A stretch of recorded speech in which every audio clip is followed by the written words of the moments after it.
तो पिछले एनिमे का सवाल था कि गोकू का जान किसने किस काई ने बचाया था, और इसका सही जवाब है ओल्ड काई। और जिन भाई ने इसका सही जवाब दिया है वो लोग है।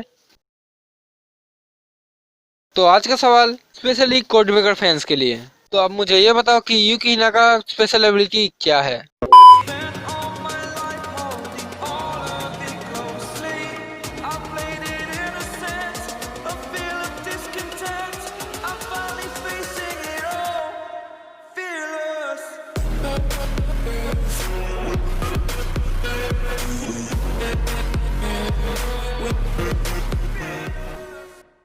कोनिचिवा भाई लोग, तो कैसे हो तुम लोग। तो यार तुमको और तुम्हारे पूरे परिवार को हैप्पी दिवाली। हमेशा खुश रहो और मुस्कुराते रहो। तो भाई लोग, आज हम कोड ब्रेकर के एपिसोड 11 को देखने वाले हैं। पर उससे पहले अगर किसी ने भी इसके पिछले एपिसोड नहीं देखे हैं वो पहले देख लो। कोड ब्रेकर प्लेलिस्ट का लिंक डिस्क्रिप्शन बॉक्स में ही मिल जाएगा। तो पहले इसको देख लो, फिर कोड ब्रेकर के एपिसोड 11 को कंटिन्यू करना। और जिन्होंने देख लिया है, एंजॉय। एपिसोड के स्टार्टिंग में हम प्राइम मिनिस्टर को देखते हैं। उनके पास समय बहुत ही कम बचा है। तभी एक पब्लिक प्लेस में एक बड़ा सा बम ब्लास्ट होता है। उस ब्लास्ट के चपेट में बहुत से लोग आ जाते हैं। ओगामी इस ब्लास्ट को होते हुए देख लेता है और हम ओगामी को एक टावर के पास खड़े हुए देखते हैं और ओगामी अब उस टावर में जाने लगता है। इसके बाद हम मिस्कैंडा, टोकी और यूकी को देखते हैं। ये तीनों एक साथी थे। इन तीनों को भी पता चल जाता है कि हितोमी ने शहर में अलग अलग जगह पर बम ब्लास्ट शुरू कर दिया है और ये लोग चाहकर भी कुछ नहीं कर सकते क्योंकि किसी के पास वो बॉम्ब्स का छुपाए गए हैं उसका लोकेशन नहीं पता। और ऊपर से इन लोगों को प्राइम मिनिस्टर को भी ढूंढना है। तभी यूकी अपना एबिलिटी यूज करता है और उसको सारे बॉम्ब्स का लोकेशन पता चल जाता है और वो सभी को बोलता है कि उसको सारे बॉम्ब्स का लोकेशन पता चल चुका है और वो बॉम्ब्स बहुत सारे हैं, इसीलिए उसको डिफ्यूज करना एकदम ना के बराबर है, यानी कि बहुत मुश्किल है। इसके बाद हम हितोमी और हेइकी को देखते हैं। साकुरा अभी भी ऊपर बंधी हुई है। हेइकी हितोमी से बोलता है कि अगर कोड ब्रेकर्स को पता भी चल जाए कि बॉम्ब्स कहाँ पर है तो वो लोग सभी बॉम्ब्स को डिफ्यूज नहीं कर सकते क्योंकि करीब 1500 के ऊपर बॉम्ब्स है और उन सभी बॉम्ब्स को डिफ्यूज करना नामुमकिन है।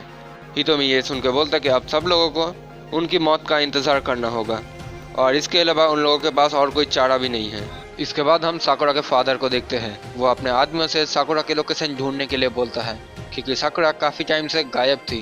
तभी उनमें से एक आदमी साकुरा का लोकेशन ढूंढ लेता है और इधर साकुरा के फादर के फ़ोन में एक मैसेज आता है। उस मैसेज में बॉम्ब्स का लोकेशन था। साकुरा का फादर नहीं जानते कि ये मैसेज किसने भेजा है और तभी वो अपने आदमियों से सभी बॉम्ब स्क्वाड को कांटेक्ट करने के लिए बोलता है। इसके बाद हम मिस्कैंडा, टोकी और ईक्यू को देखते हैं और उसी आदमी ने इन तीनों को भी बॉम्ब्स का लोकेशन भेजा है। ये लोग भी नहीं जानते कि किसने ये मैसेज भेजा। इसके बाद हम ईडन का हेडक्वार्टर देखते हैं। वो लोग अभी भी प्राइम मिनिस्टर को ढूंढने की कोशिश कर रहे हैं। तभी एक आदमी प्राइम मिनिस्टर के पीछे के बैकग्राउंड को देख के समझ जाता है कि प्राइम मिनिस्टर को स्काई टावर में किडनैप करके रखा गया है और ईडन ये इन्फॉर्मेशन मिस्कैंडा को दे देती है। और तभी फिर से इन तीनों के फ़ोन में मैसेज आता है कि प्राइम मिनिस्टर स्काई टावर में है। वो लोग अभी भी ये समझ नहीं पाए कि किसने ये मैसेज भेजा है और अभी वो लोग इस चिंता को छोड़ के प्राइम मिनिस्टर को बचाने जाने वाले हैं। टोकी और मिस्कैंडा गाड़ी में बैठते हैं पर ईकी इन दोनों को जाने के लिए बोलता है। ईकी बोलता है कि वो इन मासूम लोगों की मदद करेगा, जितना हो सके उतने बॉम्ब्स को डिफ्यूज करने का ट्राई करेगा ताकि और किसी को नुकसान ना पहुंचे। ईकी जानता है कि ये काम बहुत ही मुश्किल है और वो इन मासूमों को अकेले नहीं छोड़ सकता। टोकी ईकी को ऑल द बेस्ट बोलता है और वो और मिस्कैंडा गाड़ी लेकर स्काई टावर में जाने लगते हैं। तभी हम हेइकी को देखते हैं। हेइकी मिस्कैंडा का लोकेशन देख रहा था। तभी अचानक हेइकी के पीछे हितोमी आ जाता है। हेइकी को जैसे ये पता चलता है वो थोड़ा सा डर जाता है। क्या कर रहे हो हेइकी? ओ अच्छा, तुम उनका लोकेशन देख रहे हो। अच्छी बात है, तुम उन पर नजर रखो ताकि हमें पता चलता रहे कि वो कहाँ पे है। तुम्हारे लिए कुछ भी तेज। वैसे मुझे पुराने दिन याद आ गए, कैसे हम कोड ब्रेकर्स एक साथ काम करते हैं। हेइकी, मदद करने के लिए शुक्रिया। तभी हम देखते हैं कि ओगामी स्काई टावर में पहुंच चुका है और वो ऊपर ही आ रहा था। दोनों में से कोई भी समझ नहीं पाता कि ओगामी को इस लोकेशन के बारे में कैसे पता चला, पर हेइकी बोलता है कि वो अकेले ही ओगामी को रोक लेगा। हितोमी बोलता है कि इसकी कोई ज़रूरत नहीं है क्योंकि वो ओगामी से लड़ना चाहता है। पिछली बार ओगामी लॉस्ट में था, इसलिए हितोमी उससे ठीक से लड़ ही नहीं पाया। ये सुन के हेइकी बोलता है कि वो ओगामी और हितोमी की लड़ाई के बीच में और किसी को आने नहीं देगा। ओगामी अब ऊपर आ चुका है। वो देखता है कि साकुरा ऊपर बंधी हुई है। ये देखे ओगामी साकुरा को बोलता है, मिस साकुरा को जी, तुम ठीक तो हो ना? हितोमी भी वही था। ओगामी, तुम्हें इस जगह के बारे में कैसे पता चला? मैंने वो सब जगह ढूंढा जहाँ पे मैं और तुम पुराने दिन में बातें किया करते थे, और मुझे याद आया कि तुमने कहा था कि ये जगह पूरी होने के बाद लोग अपने परिवार के साथ इस जगह को देखने आएंगे, जिसका मतलब था कि तुम यहाँ पे आना चाहते थे, है ना हितोमी? तुम तो बहुत इंटेलिजेंट हो ओगामी। मैं भी यहाँ आना चाहता था। तभी बाहर बॉम्ब ब्लास्ट होता है। ये देख के साकुरा बोलती है, हितोमी, आपको ये बम ब्लास्ट रोकना होगा। क्या तुम टोकी और लोगों को यहाँ पर नहीं लाए? मैं उनसे कांटेक्ट नहीं कर पा रहा। हेकी के लड़ते समय मेरा फ़ोन खराब हो गया था। ओह अच्छा, ये तो अच्छी बात है।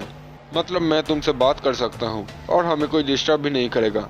मुझे बताओ हितोमी, इन बॉम्ब्स को कैसे बंद किया जा सकता है? तुम पहले मासूम लोगों को नुकसान पहुंचाओगे और बाद में जाके इनकी मदद करोगे, जिससे तुम हीरो बन जाओगे। ये गलत है हितोमी। तुम न्याय के रखवाले कब से हो गए ओगामी? मैं कोई न्याय का रखवाला नहीं हूँ, मैं बस बुराई हूँ जिसने बहुत से लोगों को मारा है। मैं तुम्हें इन बॉम्ब्स को रोकने का तरीका क्यों बताऊं? तो फिर मुझे तुम्हें मार कर ये बातें उगलाना पड़ेगा। ये बोल के ओगामी अपना तलवार निकालता है और उस तलवार को अपने आँख से कवर कर देता है, जिसके बाद ओगामी बोलता है, आँख के बदले आँख, दांत के बदले दांत और बुराई के बदले बुराई। ये बोल के ओगामी हितोमी के ऊपर हमला करता है और हितोमी बड़े ही आसानी से इस हमले को रोक देता है और ओगामी को पीछे ढकेल देता है। हेकी कंट्रोल रूम से इन दोनों की लड़ाई देख रहा था। ओगामी जैसे तैसे अपने आप को डिफेंड करता है और फिर से हितोमी के ऊपर हमला करता है, पर इस बार भी कुछ नहीं होता। वो हितोमी के इलेक्ट्रिक शील्ड को नहीं तोड़ पाता, पर अचानक हितोमी के इलेक्ट्रिक शील्ड गायब हो जाता है और ओगामी इलेक्ट्रिक फोर्स की वजह से पीछे चला जाता है। तुम मेरे इलेक्ट्रिक को इस कटाना में सोख रहे हो ओगामी, और अपने फ्लेम्स का इस्तेमाल करके मेरे इलेक्ट्रिक को फ्लोर में भेज रहे हो। तुम में तो कमाल का दिमाग है ओगामी, लेकिन तुम मुझे ऐसे हरा नहीं सकती। ये बोल के हितोमी ओगामी के ऊपर हमला करता है। चारों तरफ से इलेक्ट्रिसिटी ओगामी को घेर लेता है। अगर मैं अलग अलग जगह से अटैक करूँ तो तुम उसको कैसे रोकोगे ओगामी? तभी बाहर एक और बम ब्लास्ट होता है और इस बम ब्लास्ट के जवाब में भी काफी सारे लोग आ जाते हैं। साकुरा देखते कि बाहर एक और बम ब्लास्ट हो चुका है, जिसके बाद वो देखते कि ओगामी का हालात कुछ ठीक नहीं है और ओगामी खुद को संभालने की कोशिश करता है। तभी साकुरा अपने पपी को बोलता है कि वो इन रस्सियों को काट दे, और साकुरा का पपी ऐसा ही करता है। वो अपनी रस्सी को काट देता है, जिसकी वजह से उसका रस्सी टूट जाता है और वो नीचे गिर जाता है। पर वो पपी चाहकर भी अब साकुरा का रस्सी नहीं काट पाता, क्योंकि साकुरा काफी ऊपर बंधी हुई है। और अचानक वो पपी हितोमी और ओगामी के लड़ाई की वजह से सीढ़ियों से नीचे गिरने लगता है। ये देख के साकुरा अपने मुंह से अपनी रस्सी को काटने लगता है। इधर लड़ाई में हितोमी का पल्ला अभी भी भारी है। तुम काफी कोशिश कर रहे हो ओगामी। क्या तुम ये सोच रहे हो कि मैं लॉस्ट में चला जाऊंगा? ऐसा बिल्कुल भी नहीं होगा। पर हाँ, अगर तुमने अपने ऊपर ज्यादा जोर दिया तो तुम जरूर लॉस्ट में चले जाओगे, या फिर मेरे इलेक्ट्रिक शॉक से खत्म हो जाओगे।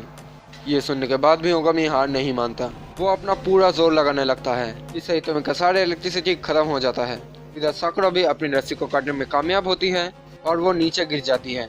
इधर हितोमी और ओगामी की लड़ाई की वजह से वहाँ पे एक छोटा सा धमाका होता है, जिससे चारों तरफ धुआं ही धुआं हो जाता है। इस हमले से ओगामी काफी घायल हो चुका है और साकुरा को भी चोट लगी है।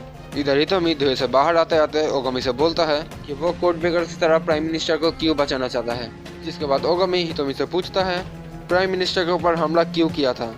जिसके बाद हितोमी बताने लगता है कि असल में उस दिन क्या हुआ था। हितोमी उस दिन प्राइम मिनिस्टर से बात करने गया था। वो बस ये चाहता था कोड ब्रेकर साधारण लोगों के सोसाइटी में रहे, पर प्राइम मिनिस्टर हितोमी का एक भी बात नहीं माना। कोड ब्रेकर्स बाकी इंसानों की तरह उन्हीं की सोसाइटी में रहे तो सभी को कोड ब्रेकर्स के बारे में पता चल जाएगा, और साथ ही साथ बाकी देश भी कोड ब्रेकर्स के बारे में जान जाएंगे, जो कि प्राइम मिनिस्टर नहीं चाहता था।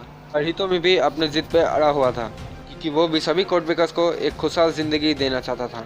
आखिर में प्राइम मिनिस्टर ने हितोमी को रोकने के लिए सभी एजेंट्स को अंदर बुलाया और उनको ऑर्डर दिया हितोमी के ऊपर गोली चलाने के लिए, और फिर अपना जान बचाने के लिए हितोमी को उनमें से काफ़ी एजेंट्स को मारना पड़ा।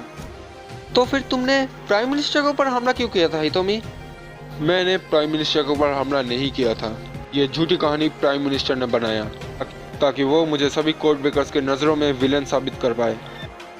लेकिन ये बहुत गलत है, आप गलत रास्ता अपना रहे हो। पता है ये गलत रास्ता है, पर इसके अलावा मेरे पास और कोई चारा नहीं है। मैं बस ये कोड ब्रेकर्स के लिए ही नहीं कर रहा, मैं तो उन मासूम बच्चों के लिए भी कर रहा हूँ जिनके पास स्पेशल एबिलिटीज होता है और उनको गवर्नमेंट अपने अंडर में रखते हैं। जो बच्चे अपने स्पेशल एबिलिटी के साथ उभर के आते हैं उनको फ्यूचर में कोड ब्रेकर्स बनाया जाता है और बाकी बच्चों को गवर्नमेंट अपने तरीके से यूज करते हैं। उन मासूम बच्चों को भी खुशहाल जिंदगी जीने का हक है। मैं उन बच्चों को ऐसी दुनिया देना चाहता हूँ जहाँ पे वो हमेशा मुस्कुराते रहे। जब तक वो बच्चे गवर्नमेंट के पास रहेंगे उनको आज़ादी नहीं मिल सकता। जिसके बाद हम ई की हिना को देखते हैं। वो उस जगह पे आया है जहाँ पर गवर्नमेंट अभी उन स्पेशल एबिलिटीज़ वाले बच्चों को रखते हैं। ई की हिना ने यहाँ के सभी एजेंट्स को जमा दिया है और वो इन बच्चों को हितोमी के कहने पर आज़ाद करने आया है। और इन बच्चों में हम चीसा को भी देखते हैं। इसके बाद हम साकुरा को देखते हैं जो कि हितोमी से बोलता है, मुझे पता है आप क्या सोच रहे हो।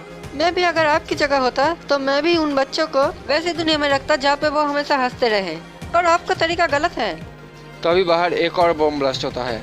इसके बाद हम साकुरा के दोस्त आहुआ को उनकी कुछ सहेलियों के साथ देखते हैं और उस जगह पर भी बॉम्ब ब्लास्ट होता है। मेरे पास बस यही रास्ता है मिस साकुरा को जी, जो स्टेट में हुआ और जो बचाते हुए मारे गए, उस चीज़ का दर्द, मेरा दर्द तुम कभी भी नहीं समझ सकते। आप सही हो, मैं कभी भी नहीं समझ सकती, पर आप उन लोगों को कैसे नुकसान पहुंचा सकते हो जिनको आप पहले बचाते थे। क्योंकि उन्हें मेरी मदद की ज़रूरत नहीं रही। इसके बाद हम ईकी को देखते हैं जो कि बॉम्ब्स के लोकेशन पर जाके अपने स्पेशल एबिलिटी से उन बॉम्ब्स को डिफ्यूज करने लगता है और एक बॉम्ब डिफ्यूज होने के बाद ही वो अगली लोकेशन पे चला जाता है। इस तरफ टोकी और मिस कैंजा स्काई टावर पे पहुंच चुके हैं। वो लोग जैसे ऊपर जाने वाले होते हैं वो देखते हैं कि हेकी उधर पहुंच चुका है उनको रोकने के लिए। हेकी बोलता है कि वो इन दोनों को ऊपर नहीं जाने देगा। तो तुम सच में धोखेबाज निकले है कि मैं तो बस अपना जॉब कर रहा हूँ। बॉम्ब्स को लगाना और मासूम लोगों को नुकसान पहुंचाना, यह कौन से कोड ब्रेकर्स का जॉब होता है कि मुझे पहले से ही लगता था कि तुम सनकी टाइप के हो। ऐसा करके तुमने सारे कोड ब्रेकर्स का नाक काट दिया। तुम्हें पता है इसका मतलब क्या है कि मैं तुमको मारकर अब कोड 03 बन जाऊंगा। तो फिर ठीक है, कोशिश करके देख लो टोकी। हेकी और टोकी की लड़ाई अब शुरू हो चुका है। मिस कैंजा इन दोनों को रोकने की कोशिश तो करती है पर ये दोनों रुकते नहीं। इधर हेकी टोकी से भी ताकतवर है, इसलिए टोकी की लड़ाई अब आसान नहीं होने वाला। तभी हेकी 10 मिरर फ्लावर का इस्तेमाल करता है जिससे उसके 10 क्लोन बन जाते हैं और ये सभी क्लोन अब टोकी के ऊपर हमला करते हैं। टोकी बड़े ही मुश्किल से सभी अटैक को डिफेंस करने लगता है। हेकी अपने लाइटिंग पावर की मदद से और टोकी अपने मैग्नेटिज्म पावर की मदद से हवा में उड़ने लगते हैं और वो दोनों हवा में ही अपनी लड़ाई जारी रखते हैं। मिस कैंजा भी इनकी लड़ाई देख रही थी। इसके बाद हम साकुरा को देखते हैं जो कि हितोमी को बोलता है, लोगों को प्रोटेक्शन की जरूरत नहीं है। वो लोग पागल हैं। पागल? आप ये कैसे बोल सकते हो? वो लोग पागल नहीं है। तभी हम साकुरा के पापा के लोगों को देखते हैं। वो लोग उस बॉम्ब के लोकेशन में आ चुके हैं और वो लोग पब्लिक को उधर से हटा रहे हैं ताकि किसी को कोई नुकसान ना पहुंचे। तभी वहाँ पे पुलिस भी आ जाते हैं पर अभी तक बॉम्ब स्क्वाड नहीं आया है, इसलिए पुलिस पब्लिक को पैनिक होने के लिए मना करता है और उनको सेफ जगह पे ले जाते हैं। जिसके बाद हम हितोमी को देखते हैं। वो बोलता है, कुछ लोग शांति के लिए अपना बेस्ट देते हैं, लेकिन अगर वो अपनी जिंदगी दांव पे लगाते हैं तो वो पागल बनती है जिनकी कोई जरूरत नहीं। आखिर आपको ऐसा क्यों लगता है कि लोगों को मदद की जरूरत नहीं है? तुम्हें अभी तक भी पता नहीं चला? इसके बाद हम हेकी और टोकी को देखते हैं। इनकी लड़ाई अभी भी चालू है। टोकी को अब मुश्किल आता है हेकी को संभालने में, क्योंकि इतने सारे हेकी से लड़ना और वो भी एक ही वक्त में बहुत ही मुश्किल है। पर वो हार नहीं मानता, वो तब भी ईकी से लड़ता है। जिसके बाद हम असली हेकी को देखते हैं जो कि खम्भे के पीछे छुपा हुआ है। वो बोलता है, टोकी एंड जाने वाला है। हेकी के कॉपी सब टोकी को खत्म करने के लिए उसके ऊपर आखिरी हमला करने वाला है और इस हमले का नाम है रॉयल स्टेट फ्लू। और जैसे ही वो कॉपी टोकी के ऊपर हमला करने वाला होता है, साकुरा का कॉपी असली हेकी के ऊपर हमला करता है, जिससे हेकी का कॉपी सब हमला नहीं कर पाता।